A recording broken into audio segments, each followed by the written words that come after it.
बिस्मिल्लाहिर्रहमानिर्रहीम। अस्सलामु अलैकुम। एक साथ 6 बच्चे जनने वाली औरत गुनाह कबूल करते रो पड़ी। बच्चों का डीएनए किया तो सबके बाप अलग। पूरे मीडिया पर ये खबर आम हो गई थी और मैं चोरी छुपे घर से भाग निकली थी क्योंकि मीडिया के लोग मुझे तलाश कर रहे थे। मगर मैं अभी अपने बच्चों की फिक्र में अंदर से बेचैन हुई जा रही थी क्योंकि वो उस जगह न जाने किस हाल में होंगे जहाँ मैं उन्हें बेसहारा अकेले ही छोड़ आई थी। इतनी देर में मुझे स्टेशन की राह नजर आ गई थी और मैं वही रेलगाड़ी के आने की राह देखने लगी। कुछ ही देर में वहां बैठी सोच ही रही थी कि इतनी देर में वहां रेलगाड़ी आ पहुंची थी और मैं अपना मुंह छुपाए इस रेल में बैठकर रवाना हो गई थी। मगर मुझे नहीं मालूम था कि मेरी मंजिल मुझे अब कहाँ किस मोड़ पर ले आएगी। मैं रेल में थी और इस सफर के दौरान मेरे बराबर में आकर एक नौजवान लड़की बैठ गई थी। मैं अपना मुंह छुपाए चादर से ढांप रही थी और वो बैठी मुझे मुसलसल घूरे जा रही थी। मेरा तो दिल जोर जोर से धड़कता ही जा रहा था कि अब न जाने मेरे साथ क्या होने जा रहा है। इतनी देर में वो नौजवान लड़की मेरे हाथ पर हाथ रखकर पकड़ने लगी और बोली, आप परेशान ना हो, मैं आपके साथ हूँ, आप घबराएं नहीं।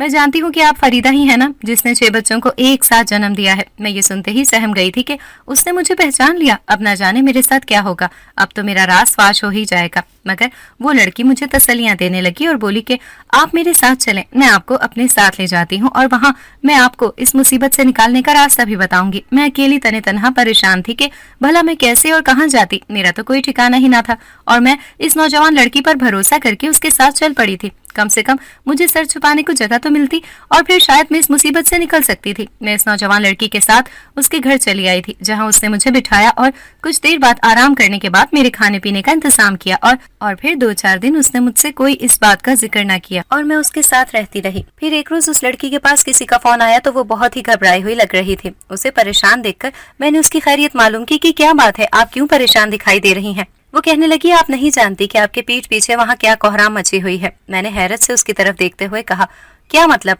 वो लड़खड़ाती जबान से बोली कि वो आपके उन बच्चों का डीएनए टेस्ट हो गया है। वहाँ बच्चों तक मीडिया पहुंच ही गई है और वो इन तमाम बच्चों के बाप अलग। उसकी बात सुनते ही मैं रोने लगी और चकराकर वहीं गिर गई थी। वो नौजवान लड़की मुझे जमीन से उठाने लगी और तसल्ली देते हुए कहने लगी, मैं आपके साथ हूँ, आप प्लीज मुझे बताएं ये सब कैसे हुआ और कब आप पर ये मुसीबत आन पड़ी। आप बताएं तो मैं आपकी मदद कर सकूंगी, नहीं तो आपको ये मीडिया बदनाम कर देगी और आप नहीं जानती इसका अंजाम आपको कहाँ ले जा सकता है। जब ये सब मैंने सुना तो मैं घबरा गई थी, मेरे तो हाथ पैर ही फूल गए थे। मगर जो ही मैंने बताना शुरू किया तो वो लड़की मुझे वहाँ हॉल कमरे से उठाकर एक बंद कमरे में ले गई थी और कहने लगी, यहाँ आप बिल्कुल महफूज हैं और आप बताएं कि आप वही औरत है ना जिसने 6 बच्चों को एक साथ जन्म दिया है। मैंने अफसरदा नजरों से उसे देखते हुए हाँ में सर हिला दिया था। फिर वो कहने लगी, आपके साथ ये सब कैसे हुआ? मैंने बताया कि मेरी कहानी कुछ इस तरह शुरू हुई कि मैं अपने 5 भाइयों की इकलौती और लाडली बहन थी। अपने वालिदैन की भी राज दुलारी थी। सब कुछ अच्छे से गुजर रहा था। मैं सभी की लाडली और आंखों का तारा थी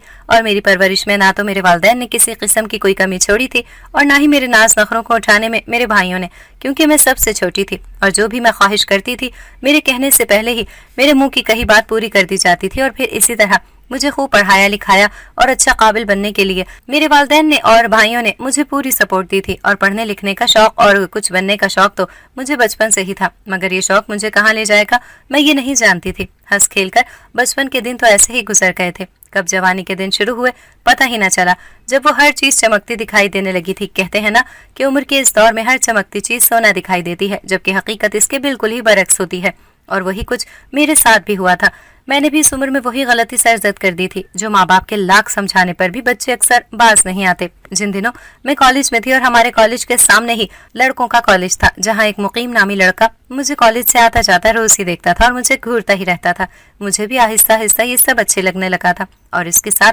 कोई 4-5 दोस्त भी जरूर खड़े होते थे जो सभी उसके कंधे पर हाथ मार मार कर हंसते मुस्कुराते हुए बातचीत करते दिखाई देते थे। और मैंने उन दिनों अब खूब बन संवर कर घर से कॉलेज जाना शुरू कर दिया था, जबकि अम्मी मुझे बार बार टोकने भी लगी थी कि इतना बन ठन कर भला कॉलेज जाने की क्या जरूरत है। जबकि मैं उनसे बिला वजह नाराज हो जाया करती थी कि वो तो मेरा शौक है और आप नहीं जानती कॉलेज में सभी लड़कियां खूब बन संवर कर आती हैं और जो ऐसा नहीं करता तो उसकी बेइज्जती हो जाती है, उसे सबके सामने कमतर कहा जाता है। और मैं नहीं चाहती कि अपने भाइयों की एक लाडली बहन इतनी छोटी सी बात के पीछे ऐसे शर्मिंदा होने लगे और मैं अपनी नाक अपनी दोस्तों के सामने कभी नीची नहीं होने दूंगी। उस वक्त अम्मी मुझे लाड प्यार से समझाती थी, मगर मेरे दिमाग में एक बात भी नहीं आती थी और कुछ दिनों से मुझे वो सामने खड़ा लड़का दिखाई देने बंद हो गया था, जब मेरा दिल पहली बार उसकी वजह से इतना बेचैन हो रहा था। جب میرے کہنے پر میری ان تمام دوستوں نے اس لڑکے کے دوستوں سے اس کی خیر خیریت معلوم کی تو انہوں نے مجھے آ کر ساری اطلاع دی کہ وہ لڑکا گاؤں میں رہتا ہے اور یہاں شہر پڑھائی کرنے کے لیے آیا ہے اور یہاں ہاسٹل میں رہتا ہے، مگر اچانک اس کے گھر گاؤں سے کسی کے بیمار ہونے کی اطلاع آئی تو وہ کچھ دنوں کی چھٹیوں پر گاؤں کے لیے وہ روانہ ہو گیا ہے۔ مجھے سن کر بے حد فکر اس کی ہونے لگی تھی اور دوسری طرف میری دوستوں کو میرے دل کا حال اب اچھی طرح سمجھ آنے لگا تھا۔ وہ لوگ بھی میرے لیے بہت پریشان ہونے لگی تھی اور پھر ہمارے کالج میں بھی چھٹیوں کے دن شروع ہونے ہی جا رہے تھے، جن چھٹیوں میں ہم دوستیں ہر سال چھٹیاں منانے کہیں دور دراز شہر سے دور تفریح مقامات پر لازمی جایا کرتی تھی۔ اور پھر ہم سب نے مل کر سوچ ہی لیا تھا کہ اس سال کی چھٹیوں میں ہم کہاں جانا پسند کریں گے، اور پلان کے مطابق جب کالج کی چھٹیاں شروع ہوئیں تو ہم سبھی دوستوں نے اپنے گھروں میں کہہ کر اجازت طلب کر لی تھی کہ ہم لوگ اس بار بھی شہر سے دور کہیں جا رہے ہیں اور 10 دنوں میں لوٹ آئیں گے۔ سب کے گھر والے راضی ہو گئے تھے اور ہم سب دوستیں اگلے ہی دن روانہ ہو گئی تھی۔ ریل کے سفر میں ٹھنڈی ہواؤں کا رخ مجھے کہیں اور ہی لے جا رہا تھا اور میں اپنے مستقبل کے روشن خوابوں کو آنکھوں میں لیے صرف اسی راستے پر چلتی جا رہی تھی جب اس سفر میں سبھی دوستوں نے مجھے چھیڑ چھاڑ شروع کی اور مقیم کا نام لے لے کر مجھ سے ہنسی مذاق شروع کیا تو میرے تو چہرے پر خوشی کے پھول کھل اٹھے تھے اور میری تو خوشی کا کوئی ٹھکانہ ہی نہ رہا تھا۔ کچھ ہی دیر میں وہ گاؤں آنے والا تھا جہاں مقیم سے میری ملاقات ہونے والی تھی اور پھر گاؤں کا سفر اپنی منزل کی اور مجھے لے ہی آیا تھا۔ جب ریل سے اتر کر اپنا سامان اٹھائے ہم سبھی اس گاؤں میں داخل ہو گئے تھے اور ہمیں تو اپنے ٹھکانے کا کچھ پتہ ہی نہ تھا اور پھر ہم نے مقیم نام کی چہل پہل پورے گاؤں میں مچا دی تھی اور اس کا پتہ جو ہم دوستوں سے لے کر آئے تھے وہ ڈھونڈنے میں مصروف تھے اور پھر آخر ہمیں راہ چلتا ایک شخص ملا جس کے ذریعے ہم وہاں اس پتے پر پہنچ گئے تھے۔ وہ شخص خود کو اس گھر کا ایک ملازم بتا رہا تھا اور ہم سبھی ہنس پڑے تھے کہ بھلا گاؤں کے گھروں میں بھی کوئی ملازم ہوا کرتے ہیں، لیکن جو ہی اس شخص کے ہمراہ ہم سبھی وہاں اس لڑکے مقیم کے پتے پر پہنچے تو ہم سبھی چونک پڑے تھے کہ بھلا یہ وہ گھر ہے جہاں مقیم رہتا ہے، کیونکہ وہ گھر نہیں بلکہ خوبصورت بہت ہی بڑی عالیشان حویلی تھی اور سب کی آنکھیں پھٹی ہی رہ گئی تھی اس عالیشان حویلی کو دیکھتے ہوئے۔ اس ملازم نے تو ہم سب لڑکیوں کو اس مہمان نوازی کے لیے مہمانوں کے ایک علیحدہ کمرے میں بٹھا دیا تھا جہاں کچھ ہی دیر بیٹھنے پر ہم سبھی کے لیے چائے ناشتے کا خاص اہتمام کیا گیا، مگر شاید اب تک مقیم کو ہمارے آنے کی خبر نہ ملی تھی اور ہماری یہ مہمان نوازی مقیم کے خاص مہمان سمجھ کر ہی کی جا رہی تھی۔ اور پھر کچھ ہی دیر میں جب مقیم کو اطلاع لگی اور وہ فوراً ہی دوڑ کر وہاں آیا تو ہمیں دیکھتے ہی اس کے تو ہوش ہی اڑ گئے تھے کہ ہم یہاں کیسے آ گئے اس طرح اچانک۔ بھلا ہماری تو اس مقیم سے کوئی خاص جان پہچان بھی نہ تھی۔ مقیم نے آنکھیں پھاڑتے ہوئے جب حیرت سے ہم سب کو دیکھا تو بولا، تم لوگ یہاں کیسے اور کس نے کہا تھا یہاں آنے کو؟ بھلا تم لوگوں کو میرے اس گاؤں کی خبر کیسے ہوئی؟ وہ ہم سے سوالات کیے ہی جا رہا تھا مگر اب بھی اس کی نظریں مجھے بے حد گھور رہی تھی اور پھر اس کی باتیں سن کر میری تو دوستوں نے نہ جانے اسے میرے بارے میں کیا کیا اول فول کہنا شروع کر دیا تھا اور وہ بیچارہ چپ خاموش کھڑا رہا اور نظریں چکائے دیکھتا رہا۔ پھر کہنے لگا، اب یہاں آ ہی گئے ہو تو خاموش رہ کر وہی کرو جیسا میں کہتا ہوں اور میرے گھر والوں کے سامنے تم میں سے کسی کو بھی اپنا منہ کھولنے کی کوئی اجازت نہیں ہوگی۔ ہم سب نے خاموشی سے ہاں میں سر ہلا دیا تھا کیونکہ اس حویلی میں تو رہ کر ہماری چھٹیاں ویسے ہی مزے سے گزرنے والی تھی۔ اور پھر اتنی دیر میں مقیم ہم سب کو یہ بتا رہا تھا کہ اچانک ایک ملازم دوڑتا ہوا آیا اور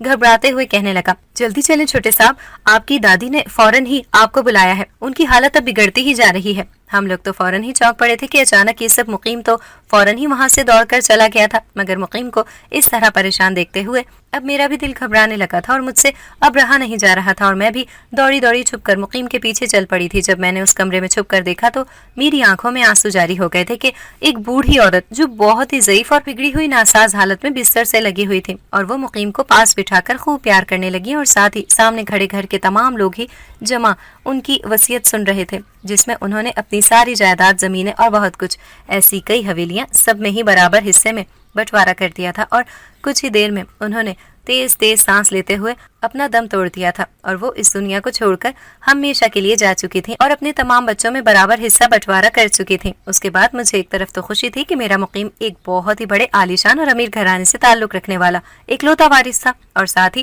غم تھا مقیم اپنی دادی کا لاڈلا اکلوتا پوتا جو ان کے جانے کے غم سے بالکل نڈھال اور مایوس ہو گیا تھا۔ اس نے حویلی میں ہم دوستوں کے بارے میں کہہ دیا تھا کہ یہ میرے کالج کے دوست ہیں اور یہاں دادی کی بیماری کی اطلاع سن کر ان کی خیریت معلوم کرنے آئی تھی اور سب نے ہمیں خوب مہمان سمجھ کر ہمارا بہت ہی اچھے سے خیال رکھا اور ہم سب نے بھی اس مشکل اور افسردہ حالات میں مقیم کا پورا ساتھ دیا۔ پھر 10 دن کب کیسے مقیم کے گھر والوں کے غم میں گزرے پتہ ہی نہ چلا اور ہم لوگوں نے واپسی کی تیاری پکڑی۔ میں اتنا تو جان ہی گئی تھی کہ مقیم ایک امیر ترین زمیندار جاگیرداروں کی اولاد ہے اور اس کا دل مجھ پر بالکل اعتبار کرتا ہے اور وہ بھی مجھے بے حد پسند کرتا ہے۔ اور واپسی پر جب اس کی ماں، چاچی اور گھر والوں نے سبھی نے یہ کہا کہ ہمیں جواب کا انتظار رہے گا، ہمیں مقیم کے لیے آپ جیسی ہی لڑکی چاہیے، میں خوشی خوشی گھر کے لیے نکل پڑی تھی اور میری تمام دوستیں بھی بے حد خوش تھیں۔ مگر جب میں نے گھر آ کر یہ خبر گھر میں دی اور سب کو ہی اپنے رشتے کے لیے راضی کیا تو سبھی مایوس تھے اور میرے اس رشتے سے بالکل رضامند نہ تھے، کیونکہ گاؤں کے زمیندار اور جاگیردار کے گھرانے کا رشتہ میرے گھر والے بالکل مناسب نہ سمجھتے تھے، اور سب نے، میرے ابو اور تمام بھائیوں نے بہت ہی سمجھایا اور کوشش کی کہ میں اس رشتے سے پیچھے ہٹ جاؤں، مگر میں نے بھی ضد پکی کر کے ٹھان ہی لی تھی، میں یہ شادی ہی کروں گی، نہیں تو مجھے اور کوئی رشتہ کبھی منظور نہیں ہوگا۔ جس پر میرے والدین اور بھائیوں نے لاکھ سمجھایا اور پھر مجھ پر سختی بھی برتی، مگر میں نے ٹس سے مس نہ کیا اور دوستوں کے ساتھ مل کر میں نے گھر سے بھاگنے کا ارادہ کر لیا تھا۔ اور پھر ایک روز میں گھر سے بھاگ کر نکلی اور مقیم کے ساتھ نکاح کر کے اس کے ساتھ ہمیشہ کے لیے گاؤں میں آ گئی تھی۔ یہی وہ میرا ایک ایسا فیصلہ تھا جو گھر والوں کے خلاف جا کر میں نے جذبات میں آ کر صرف اپنے دل کی سنی تھی، اور پھر اس حویلی کے لوگوں کو جب خبر ملی کہ ہم نے بھاگ کر شادی کر لی ہے تو مقیم کے گھر والوں کی سوچ اب میرے لیے بالکل بدل گئی تھی۔ وہ لوگ مجھے بالکل بد کردار اور شہر کی عیاش لڑکی سمجھنے لگے تھے۔ میرے بھاگ کر شادی کرنے کے اس فیصلے میں ان کا بیٹا مقیم بھی میرے ساتھ برابر کا قصوروار تھا، اور انہی دنوں سے میرے برے دنوں کی شروعات ہو چکی تھی۔ اور پھر آہستہ آہستہ میں نے سب کے دل جیتنے کی کوشش کی، مگر سبھی میرے خلاف تھے، اور جس دن سے میں اس گھر میں آئی تھی مجھے کسی نے بھی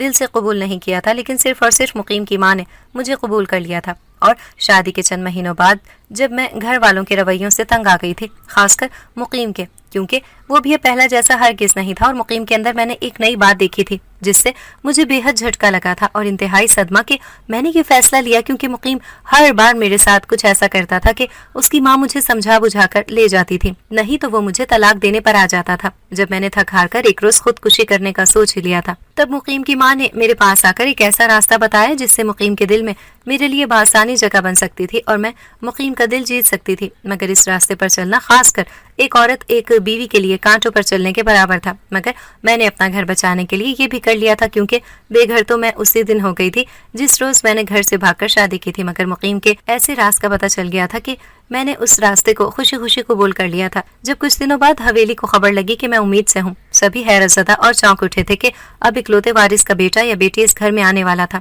مگر کوئی نہیں جانتا تھا کہ میرے ساتھ بچہ جنم دیتے وقت کیا ہونے والا تھا۔ مقیم کو جب یہ خبر ملی تو خوش وہ بھی تھا، مگر اس کی توجہ اب بھی مجھ پر پہلے جیسی نہ تھی، اور وہ پچھلے کچھ دنوں سے میرے ساتھ بالکل بدل گیا تھا۔ ایک طرف وہ بے حد پریشان دکھائی دیتا تھا تو دوسری طرف مجھے وہ میرے لیے فکر کرتا دکھائی دیتا تھا۔ کبھی مجھے ہسپتال لے جاتا تو کبھی مجھے بستر سے پاؤں نیچے تک نہیں رکھنے دیتا تھا، مگر جب اس کی ماں کی بات مجھے یاد آتی تھی تو میں فوراً ہی چونک اٹھتی تھی، میرے سر آسمان ہی ٹوٹ جاتا تھا، مگر میں صبر کا گھونٹ پیے یہ عذاب ہی سہتی رہی۔ اور جب آہستہ آہستہ وقت گزرتا رہا اور مقیم کو میں نے پہلے سے بھی زیادہ اپنے اور قریب اپنی پرواہ کرتے دیکھا تو میں حیران کن تھی کہ میرے اس سخت فیصلے سے میں شاید مقیم کا دل جیتنے ہی والی ہوں، یا پھر ایسا تو نہیں کہ مقیم میرے ساتھ وہی کچھ۔ پھر وہ وقت بھی آ گیا تھا جب مقیم اور میرے بچے کی پیدائش کا وقت تھا، جب گاؤں کے سرکاری ہسپتال میں مجھے زچگی کے لیے مقیم کی ماں لے گئی تھی، اور میرا دل زور زور سے دھڑکنے لگا تھا کہ اب نہ جانے آگے میرے ساتھ کیا ہونے جا رہا تھا، کیونکہ اب تو میں نے مقیم کی ماں کے کہنے میں وہی کیا، اور اب جب میں کچھ ہی دیر میں مقیم کا بچہ پیدا کرنے والی تھی، کچھ ہی دیر میں ہسپتال میں وہ ہوا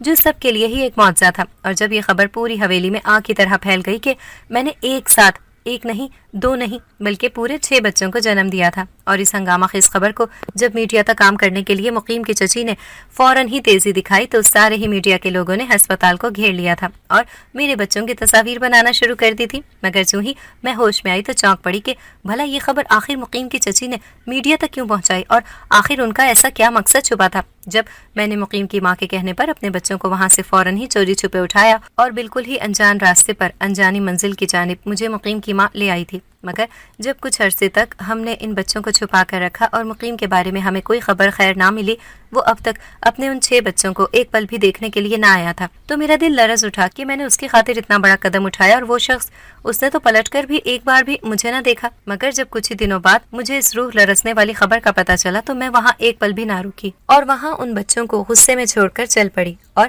یہاں پہنچ چکی تھی۔ میں نے اس عورت سے اپنی پوری کہانی کہہ ڈالی تھی، مگر جو ہی اس لڑکی نے کہا کہ آپ جانتی نہیں ہو وہاں میڈیا نے کیا کوہرام مچا رکھا ہے، سب نے آپ کو ہی بدنامی کا باعث بنا دیا ہے، کیونکہ میڈیا ان بچوں تک اس ٹھکانے پر پہنچ چکی ہے جہاں آپ نے ان بچوں کو چوری چھپائے رکھا تھا، और उन बच्चों के DNA टेस्ट करवा लिए गए हैं और उन टेस्ट की रिपोर्ट्स के मुताबिक वो तमाम बच्चों के बाप अलग अलग हैं, एक नहीं। और इस वजह से एक बदनामी ने इस हवेली की शान शौकत और इज्जत को मिट्टी में मिला दिया है। और ये खबर भी आम कर दी गई है कि आपका शौहर भी अपनी बीवी की इस शर्मनाक हरकत को बर्दाश्त न करते हुए वहां से भाग निकला है और अब सारा इल्जाम आपके सर है। सारी बदनामी आपके नाम के साथ साथ इस हवेली के सर भी है और आपको मैं ये हरगिज़ नहीं करने दूंगी और हर हाल में आपको अब सच्चाई से पर्दा उठाना ही होगा, क्योंकि अब आपका गुनाह और नहीं सर उठा सकेगा। क्या वाकई आप ऐसी अय्याश औरत हैं कि आपने ऐसा गुनाह किया है? मगर जब मैंने वो अपनी रिपोर्ट्स उस लड़की को दिखाई जो मैंने टेस्ट करवाई थी कि वो तमाम बच्चे मेरे ही हैं, वो रिपोर्ट्स इसी अस्पताल की थी, मगर जो ही उस लड़की ने वो रिपोर्ट्स के आगे उसी अस्पताल के रिकॉर्ड रखे